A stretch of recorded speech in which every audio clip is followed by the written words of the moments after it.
Hello everyone. So এই তো second পার্টটাতে আমি তোমাদের সঙ্গে শেয়ার করতে চলেছি মজাকের রেসিপি। সো ফার্স্ট একটুখানি করে অল্প ঘি আর তার মধ্যে একটুখানি সুজি দেওয়া হলো। তো চলো সুজি একটুখানি ভালো করে ভেজে নিতে হবে। আর চলো ভেজে তোমাদের দেখাচ্ছি। সুজিটাকে ঠিক একটুখানি লাল লাল করে ভাজতে হবে, যেমন হচ্ছে এরকম। তো তারপরে হচ্ছে একটুখানি দুধ দিয়ে দিতে হবে, এই পরিমাণে দুধটা তোমরা দিতে হবে। তো তারপরে একটুখানি ভালো করে মিক্স করে একটুখানি জল দিতে হবে তার মধ্যে। তারপরে তোমাদের ততক্ষণ নাড়তে হবে যতক্ষণ না জলটা পুরোটা মানে শুকিয়ে যাচ্ছে। তো ভালো করে নাড়তে হবে এভাবে।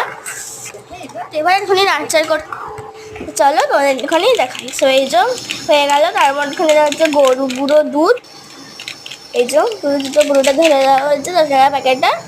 সো চলো এবার হচ্ছে এখন ভালো করে মিক্স করে এবার সেটাকে দেওয়া হয় ঠান্ডা করতে। তো এবার হচ্ছে তোমাদের নেক্সট ভিডিওতে আমি শেয়ার করবো যে মোদকের ভেতরে যে পুর আছে সেইটা কি করে বানাতে হবে। সো চলো এবার ঝটপট করে কারণ হচ্ছে 1 মিনিটের ভিতরে সব কিছু শেয়ার করতে পারবো না। আগের ভিডিওতে তোমাদের বলে